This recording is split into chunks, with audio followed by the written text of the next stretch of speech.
हमारी सोडी से कार्यकर्ता भी भाजपा के उपस्थित हैं, जिनका मैं नाम भी ले सकता हूं, राहुल मेहता जी, लेकिन समय की सीमा है इसलिए कोई नाराज ना हो, लेकिन जानता सबको हूं। मैं जितने भी महानुभाव मेरे सामने उपस्थित हैं, आप सबका पूरी भारतीय जनता पार्टी की तरफ से हार्दिक अभिनंदन करता हूं। हमारे देश के यशस्वी प्रधानमंत्री और भाजपा उनके हर जन्म दिवस पे एक सेवा पखवाड़ा मनाती है, जो कि 17 सितंबर से शुरू होकर 2 अक्टूबर तक चलता है। अभी आपने ये फिल्म देखी, उसमें आपने देखा कि किस तरीके से बचपन से ही हमारे देश के प्रधानमंत्री जी के मन में करुणा का भाव था, और उनसे ही हमें प्रेरणा मिलती है कि हमेशा समाज के बीच में रह के समाज की सेवा करनी है, बड़ों का आदर करना है। और इस पखवाड़े में हम बहुत सारे सेवा के काम पूरी भारतीय जनता पार्टी के कार्यकर्ता मिलकर कर रहे हैं। 17 तारीख को पूरी दिल्ली में लगभग 2500 यूनिट ब्लड डोनेशन हुआ। 2500 यूनिट ब्लड डोनेशन।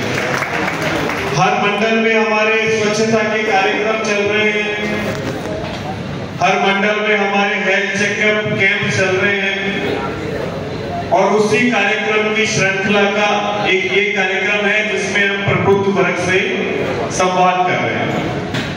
तो आज जितने भी यहाँ पे हमारे अतिथिगण आए हैं, मैं आप सबको यही कहना चाहता हूं कि लगभग 11 साल से आदरणीय मोदी जी प्रधानमंत्री हैं, और आप सबको पता है कि हमारे देश के प्रधानमंत्री जी ने पिछले 11 साल में एक सिंगल छुट्टी नहीं,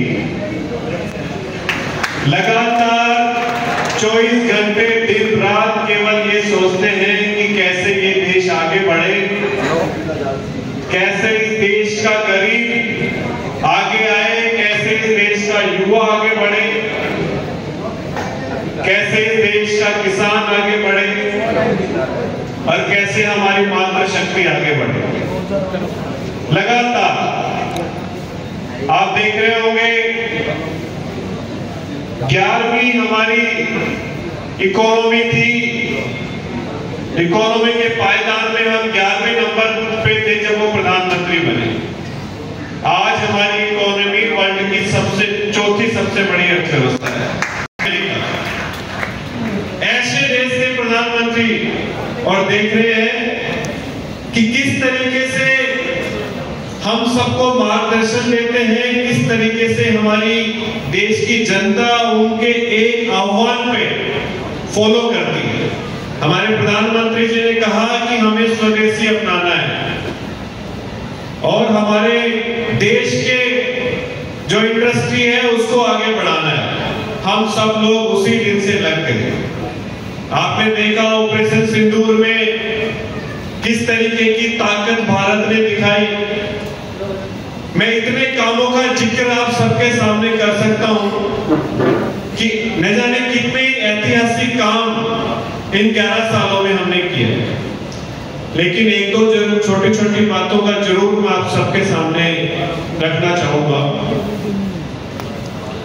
जब प्रधानमंत्री जी ने पहली बार लाल किले से भाषण दिया और स्वच्छता की बात की, तो कुछ लोग हंस रहे थे कि देश के प्रधानमंत्री लाल किला से स्वच्छता की बात कर रहे हैं,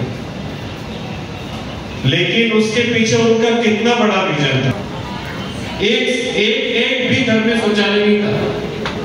गांव की महिलाओं को, अभी जब मैं 6 महीने पहले अपने गांव गया, मेरे पेरेंट्स आज भी वहीं रहते हैं, मैंने उनसे पूछा कि गांव में शौचालय की क्या स्थिति है, तो उन्होंने कहा कि आज गांव के हर घर में शौचालय है।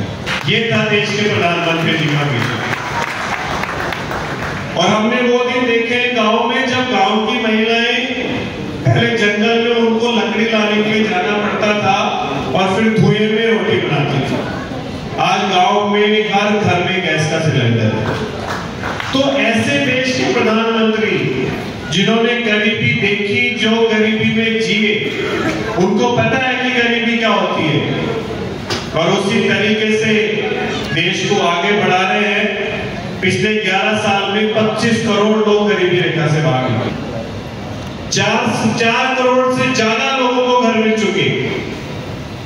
मैं अभी जब राजस्थान चुनाव में था 1 साल पहले, तो मैंने ऐसे ही जब सर्वे कर रहा था तो एक महिला से मैंने पूछा कि आप किसको वोट देंगे, तो वो रोने लग गई। बोला कि मैं सोच भी नहीं सकती, मेरा वोट केवल और केवल मोदी जी को, क्योंकि मेरा पहले कच्चा घर था, पानी टपकता था, मोदी जी की वजह से मुझे पक्का घर मिला।